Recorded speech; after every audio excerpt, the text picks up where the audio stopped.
What's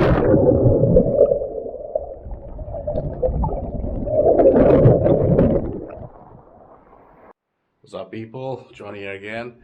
The God lay, although we can't really say, although beach Chatharure is in Chatharure, walkable, they call them beach market, lay say, Chatharure, we came portrait, Rumica, shows me, while you can look at a man, the Chatharure. Hey, shoes come to Ongre. See a hotel, ne, lay say, go yellow house, I say. Yarn beach Macor, Taramani.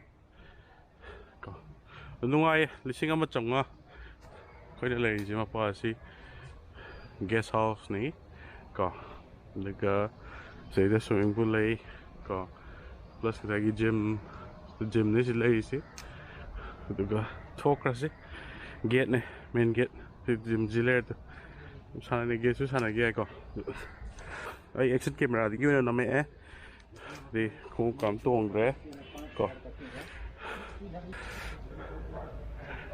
see a quickie hotel ne Salas the Chile sandy beach more it is thing walkable nung til pung mga ta re hujik se dang sai yam sai na sum lai thok ne ba ko da pung mga ta ni na sing da lupu ya re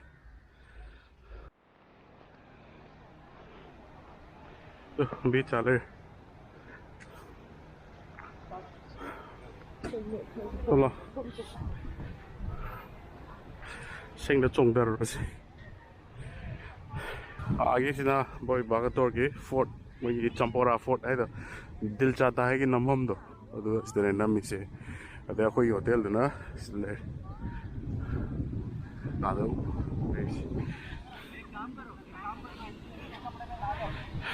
sang kasi sing da lupuras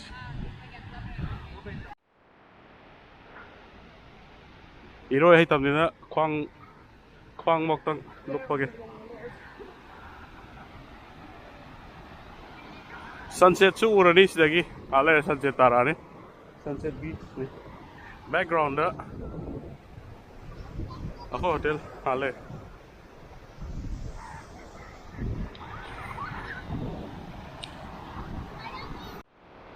let's go.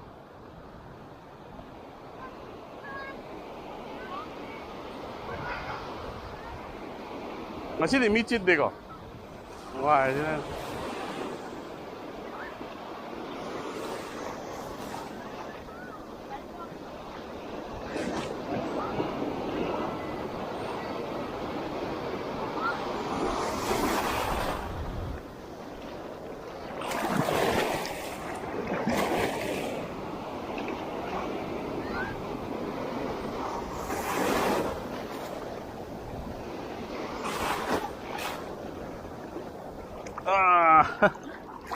Sungai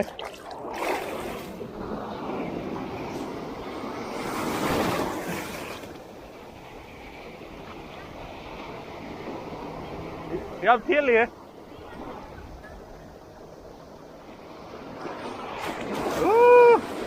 Iro hai ta dire sine na komoro ga italle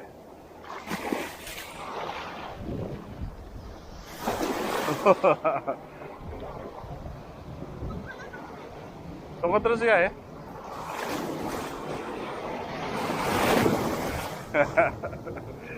Simong lo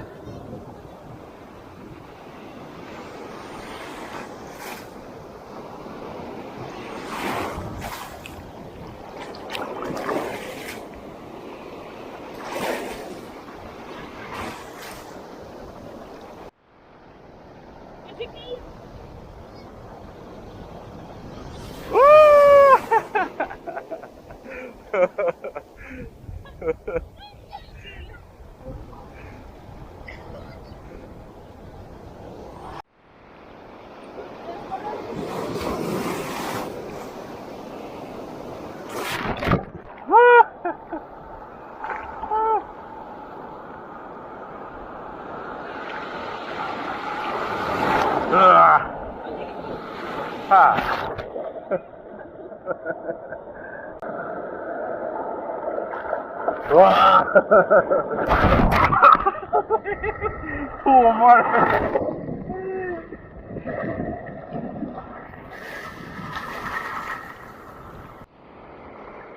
Oh, kaya na slow.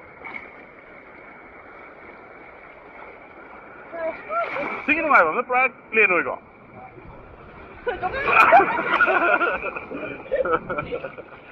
Alright.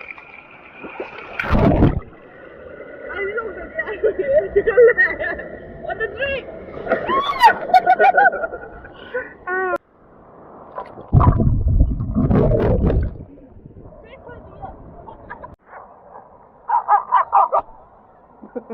I don't know.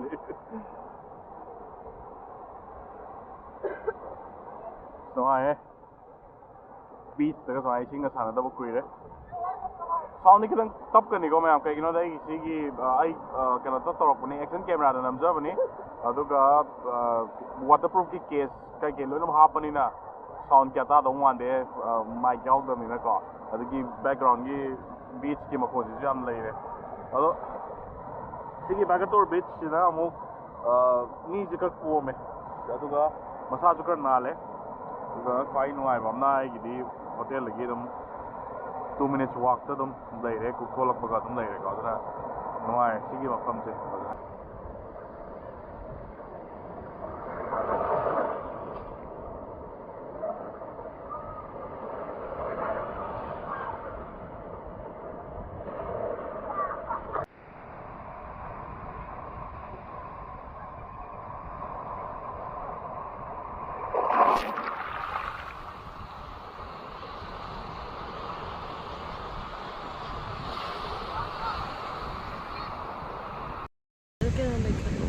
Wait, see, vagator beach. The kind of relaxed story, I say that. Sabi na ko.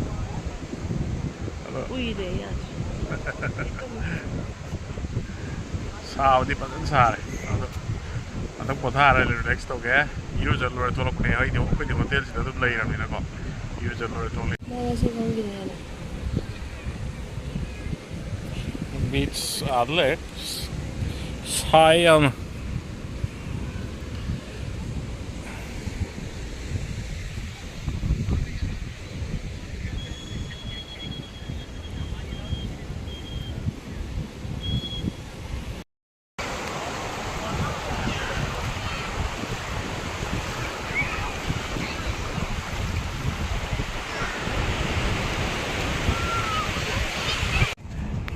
Right, hojik na mo arambol beach tala koi north ta khoi degi khoi extreme north ta tare sina mo ko arambol se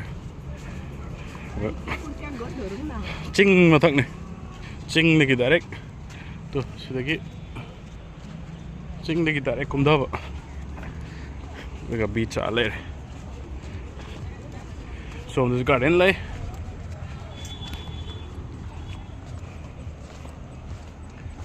stairs yang kumdara ga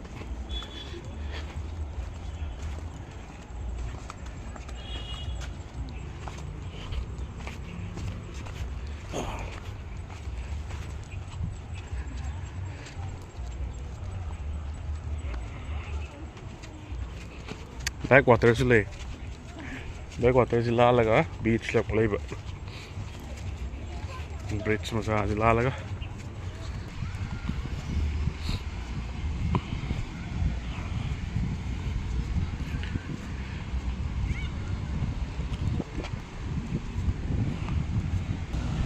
Saks, I'm there to end of the world guy. Baikal guy, I'm there. Beach walk, don't you chalo si.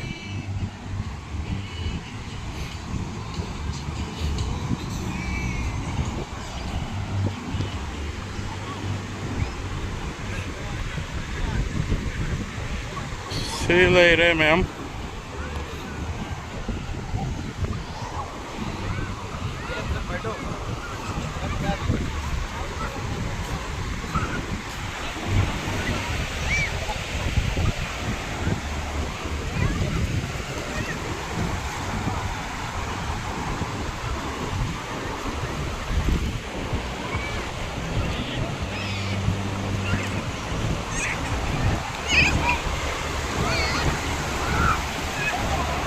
yam san eje. Sunset asla kadore.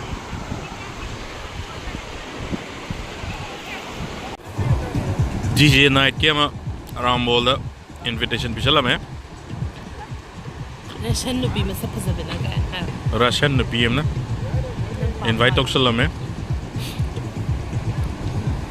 Arambol da to arambol lai karna sunset lai togre. Salad ke ka sare ko. Ei hoy.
China Anjuna Beach. Dinner salo raga tak jum sang ko ni.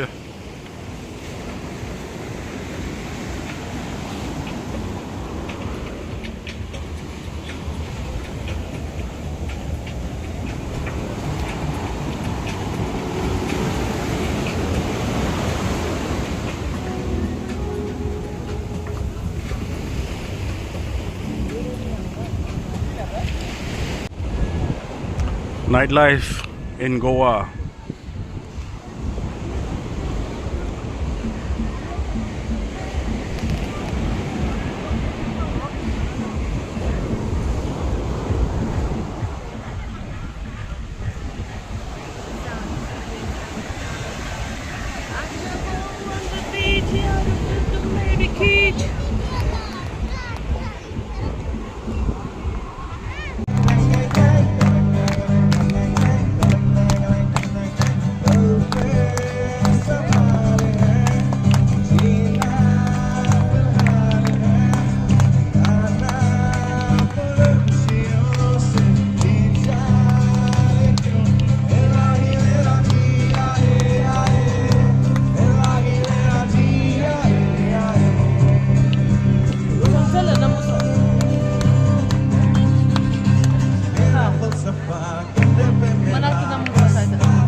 Some colorful or by streets.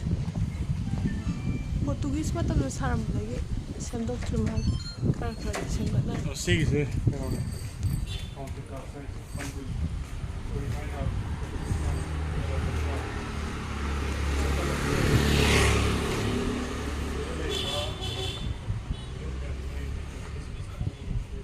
Oi sa bai matik lei di phasana thai.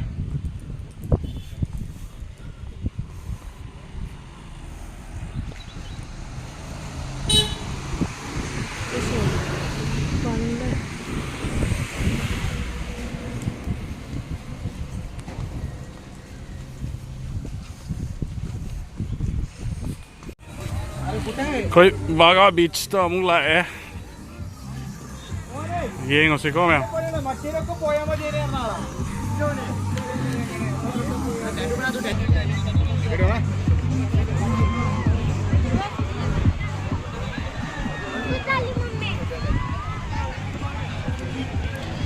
Baga Beach yo hore.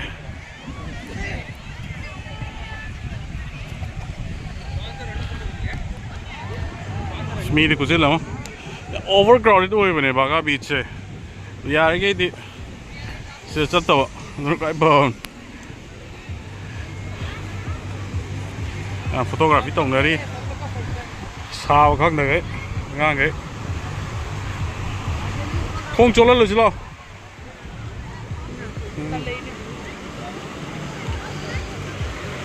su sok to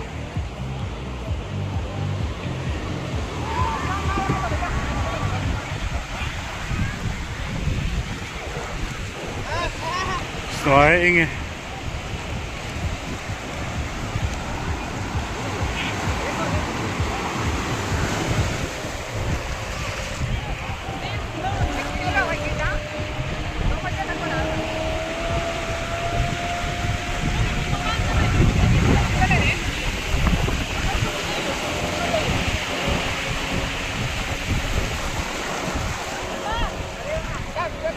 Chileans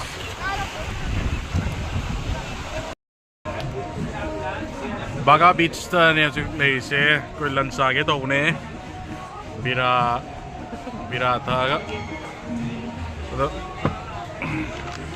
beach cha wa se aseng mai ha ga mai ko la ga di ko beach kis mai na Baga Beach cha wa se ke to ne ba yam da expensive oi ne ba ko aduna khwai fa ba di adum sidai da sana ba lak pa yai ising sana lak pa yai adu bu क्या कहते हैं चाव तक कुछ देखो कि local की ma'am ले बने वो कितना कितना हाई दो रहा है तभी मताई ले बने अदुम मदो ने चाव वो अदु सीधे चाव से अदुम मेनू हम तो तुम 600 700 का तो पिए वो अदु ना याम ने इकोनॉमी द ला क्या है कदी ऐसा कि क्या ना तो बाइटा लोकल की तो मैंने तुम चाव अदु का ऐसा कि क्या ना शाना क्या है ना समुद्र की से तुम शाना अदु का फोर्ट कुंभा कोई की ruins kuma मैम ले देना को चर्च kuma ले दो ना यार के मॉर्निंग चलो अर्ली मॉर्निंग दा तुम साब नहीं ना को मॉर्निंग चलो तो तुम दिन समाना कोई शैक सीधा कर ले मैम को शैक ले इसिंग से सीधा तुम क्या तो हुआ है सीधा साब कोटपा थक कोटपा रिलैक्स तो रगा तुम बियर का था तुम फम तुम यार है और सीखी से ऐसा क्रिस्टल ने सीखी से मुझे पायराइट की क्रिस्टल लो अदु मुझे लई बने अदो चीज़ कोई क्या ने माई के नो याम लई वाले चीज़ तो रगा कोई पैसा पाए बकोपा दूगी कहना याम लई वाले को तो गini मातंग रिलैक्स तो की क्या आई वाइफ का अदो फम मातो पर मैं आऊँ चला किसी ले इसना कोई ना बागा की बीच कोई prawn fried rice आगे तो मतिक सुम चा सुम सट के हादी अतोपा होटल हमदे पुलप जासन मजे नु आइते बको होरेन चागे बीच आले रे बागा बीच ने